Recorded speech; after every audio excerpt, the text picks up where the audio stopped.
Ayat hari ini adalah Efesus pasal 1, ayat 7-14. Mari kita baca bersama.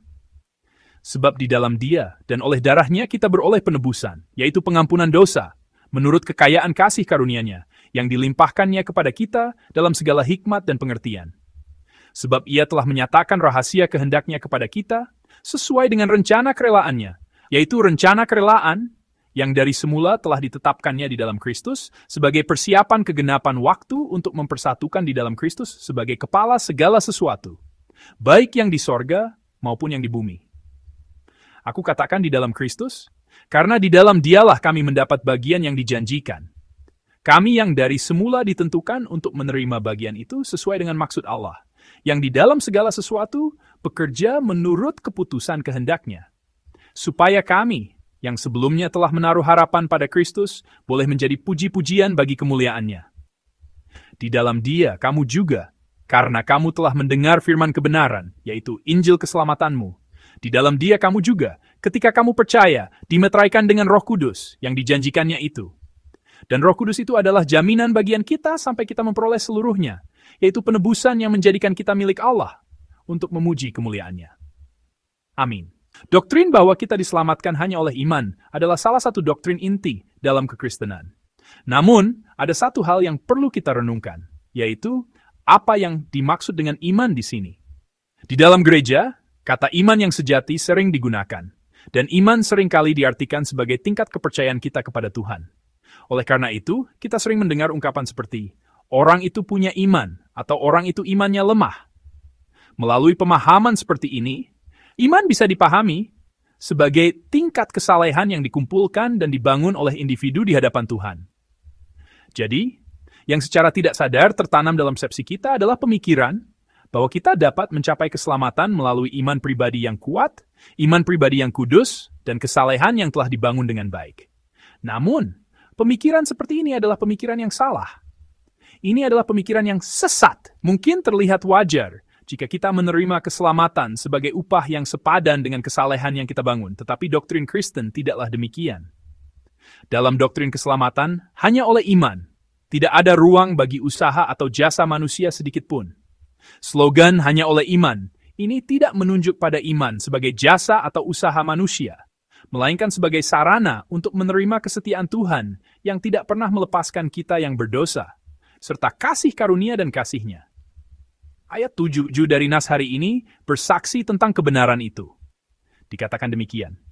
Sebab di dalam Dia dan oleh darahnya kita beroleh penebusan, yaitu pengampunan dosa menurut kekayaan kasih karunia-Nya. Amin. Kita adalah orang-orang yang dipanggil ke dalam Kristus sesuai dengan kehendak dan ketetapan Tuhan bagi kita sebelum dunia dijadikan. Namun, satu-satunya jalan bagi kita untuk menerima pengampunan dosa dan keselamatan adalah melalui pencurahan darah-Nya, yaitu darah Kristus yang mulia, yang diberi sesuai dengan kekayaan kasih karunia-Nya. Adakah ruang bagi jasa dan usaha kita di sini? Sama sekali tidak ada. Yang ada hanyalah kasih karunia dan kasih Tuhan yang sepenuhnya. Anda semua pasti pernah mendengar kata penebusan melalui firman Tuhan pada hari Minggu, bukan? Penebusan adalah tindakan membayar harga untuk membeli seorang budak di pasar budak, lalu membebaskannya. Singkatnya, ini mengacu pada tindakan Tuhan yang menebus kita yang diperbudak oleh dosa dengan harga darah Kristus dan membebaskan kita dari belenggu dosa. Ini berarti bahwa keselamatan kita diberikan sepenuhnya oleh kasih karunia Tuhan. Namun, Paulus menyebut peristiwa keselamatan ini sebagai sebuah rahasia. Jika Anda melihat ayat 9, di sana tertulis, sebab Ia telah menyatakan rahasia kehendak-Nya kepada kita. Rahasia adalah sesuatu yang tidak dapat diketahui oleh sembarang orang dengan mudah karena tersembunyi. Ini adalah misteri yang hanya diketahui oleh Tuhan, tetapi Tuhan telah memberikan hikmat dan pengertian kepada kita, sehingga kita dapat mengetahui rahasia untuk memperoleh keselamatan. Benar! Dapatkah sembarang orang mempercayai kebenaran ini? Apakah kita bisa percaya hanya karena kita mengetahui semua doktrin tentang keselamatan? Tentu saja tidak. Bahkan jika kita mengetahui secara doktrinal siapa Tuhan, siapa Yesus, apa itu dosa, dan siapa diri kita, kita tetap tidak dapat mempercayainya. Mengapa? Karena itu adalah sebuah rahasia. Hanya ketika Dia yang menyembunyikan rahasia itu memberitahukannya, mewahyukannya, barulah kita dapat mengetahui dan mempercayai rahasia tersebut. Oleh karena itu, keselamatan adalah kasih karunia Tuhan sepenuhnya. Tuhan telah menetapkan kita dari semula sebelum dunia dijadikan, mengutus kita ke dunia ini untuk menjalani hidup, dan membuat kita mengerti rahasia luar biasa untuk memperoleh keselamatan di dalam Kristus Yesus. Nas hari ini menyebut kebenaran ini sebagai kegenapan waktu. Saya harap kita tidak melupakan kebenaran ini. Saya berharap rasa syukur dan sukacita yang mendalam atas fakta bahwa Tuhan telah merencanakan kita dari semula sebelum dunia dijadikan, mengutus kita ke dunia ini untuk hidup pada waktunya, dan membuat kita mengetahui rahasia untuk memperoleh keselamatan dengan percaya kepada Yesus. Tidak akan pernah berhenti ada di antara kita. Ini adalah kebenaran yang agung, tetapi sayangnya sering kita lupakan dalam kehidupan kita. Bahkan di tengah kesulitan hidup yang berat, melelahkan dan sulit ditanggung, jika kita selalu mengingat kebenaran ini, saya percaya kita dapat menjadi lebih dari pemenang dalam segala hal. Tuhan telah menetapkan dan memilih saya, memanggil saya untuk hidup di dalam Kristus Yesus. Jadi, apa yang perlu ditakutkan? Saya berharap kita semua dapat hidup dengan mengingat rencana Tuhan pada kegenapan waktu dalam situasi apapun. Lalu, apakah alasan Tuhan memberitahukan rahasia ini kepada kita? Pernahkah Anda memberitahukan nomor PIN rekening bank Anda kepada seseorang? Apakah Anda memberitahukan kata sandi rumah Anda kepada sembarang orang? Tentu tidak. Kata sandi adalah sesuatu yang hanya diberitahukan dalam situasi yang sangat penting dan diperlukan. Demikian pula halnya dengan Tuhan yang memberitahukan rahasia untuk memperoleh keselamatan ini kepada kita. Tuhan memberitahukan dan membuat kita mengerti rahasia ini karena Dia memiliki kehendak dan tujuan yang jelas bagi kita.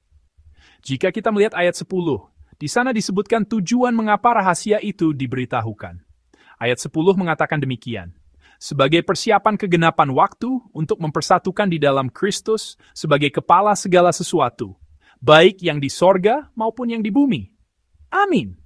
Tujuannya adalah agar segala sesuatu, baik yang di sorga maupun yang di bumi, dipersatukan di dalam Kristus. Ungkapan menjadi satu di dalam Kristus, ini menggambarkan pembentukan sebuah komunitas sebagai satu tubuh dengan Kristus sebagai kepalanya. Alasan Tuhan memberitahukan rahasia keselamatan kepada orang-orang kudus adalah agar segala sesuatu menjadi satu di dalam Kristus. Bagi jemaat di Efesus yang menerima surat ini, apa arti dari kalimat agar segala sesuatu menjadi satu?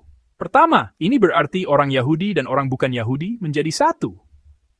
Di Efesus pasal 2 juga dibicarakan tentang merobohkan tembok pemisah antara orang Yahudi dan bukan Yahudi untuk menjadi satu. Masalah antara orang Yahudi dan bukan Yahudi ini adalah masalah nyata yang ada di semua gereja pada abad pertama. Orang Kristen Yahudi dan orang Kristen dari bangsa-bangsa lain, meskipun telah percaya kepada Yesus dan masuk ke dalam satu komunitas, memiliki latar belakang kehidupan dan budaya yang sangat berbeda. Oleh karena itu, menyatukan hati dan pikiran mereka adalah hal yang sangat sulit, bahkan hampir mustahil. Masalah ini bukan sekadar konflik antar individu, tetapi telah berkembang menjadi perpecahan faksi di dalam gereja, di mana mereka saling mengucilkan, saling bertengkar, dan bahkan tidak mengadakan perjamuan kudus bersama. Masalah ini menyebar menjadi masalah seluruh gereja. Paulus menasihati gereja-gereja yang berada dalam situasi seperti itu. Ia berkata, "Hai orang Yahudi dan bukan Yahudi, kalian harus benar-benar menjadi satu. Untuk itulah Tuhan telah memanggil kalian." Dan lebih jauh lagi, ia menasihati mereka untuk memberitakan Injil kepada orang-orang di luar gereja agar mereka mengenal Yesus, dan bahkan untuk mengemban tugas menyatukan semua ciptaan di dalam Kristus. Tuhan telah menyelamatkan kalian untuk tugas ini. Nasihat Rasul Paulus ini membuat kita merenungkan kembali iman kita. Alasan Tuhan menyelamatkan kita adalah agar semua ciptaan dapat menjadi satu di dalam Kristus. Arah dan tujuan iman kita haruslah ada di sini. Iman kita tidak boleh berhenti hanya pada mencari ketenangan pribadi, mendapatkan jawaban atas pokok doa pribadi, dan memperkuat kesalehan pribadi. Semua itu hanyalah titik awal dari perjalanan panjang menuju kerajaan Allah. Iman kita harus bergerak melampaui titik awal ini. Kita harus meninggalkan kehidupan yang hanya mencari kesalehan dan ketenangan pribadi, dan berusaha untuk bersatu dengan anggota tubuh lainnya menuju kesatuan yang sempurna, serta menjalani hidup di dunia dengan belas kasih dan kepedulian bagi semua ciptaan. Inilah alasan mengapa Tuhan memberitahukan rahasia keselamatan kepada kita. Kehidupan seperti inilah yang memuliakan Tuhan. Inilah cara untuk memuliakan dan memuji Tuhan yang telah memberi kita hidup yang kekal. Pujian tidak serta-merta berkenan di hadapan Tuhan hanya karena kita menyanyikannya dengan sekuat tenaga saat ibadah. Pujian tidak diterimanya hanya karena kita banyak berlatih untuk menghasilkan suara yang merdu atau memainkan alat musik dengan mahir. Ketika kita mencapai kesatuan dengan semua orang sesuai dengan alasan dan tujuan di balik pemberitahuan rahasia itu, Tuhan akan menerima kehidupan kita sebagai pujian bagi kemuliaan-Nya.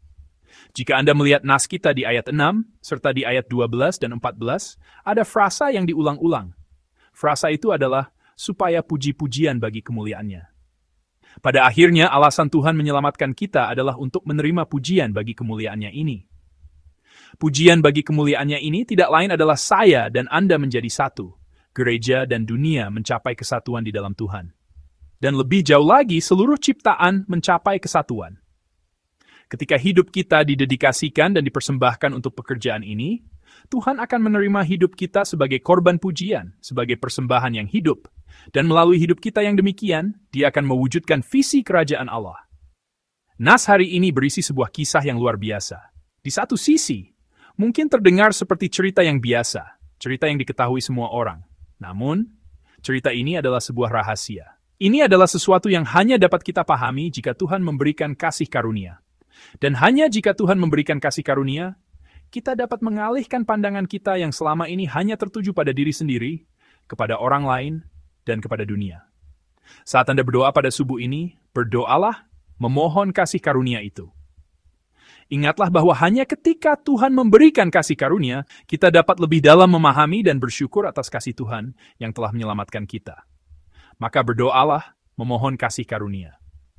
Percayalah juga bahwa hanya ketika Tuhan memberikan kasih karunia, kita dapat sungguh-sungguh mengasihi sesama dan dunia, mengabdikan diri bagi dunia, dan mengemban misi untuk menjadi satu melalui Injil di tengah komunitas yang telah hancur.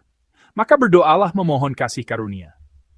Melalui hal itu, saya berharap hidup kita benar-benar menjadi kehidupan yang mewujudkan persatuan di tengah segala sesuatu.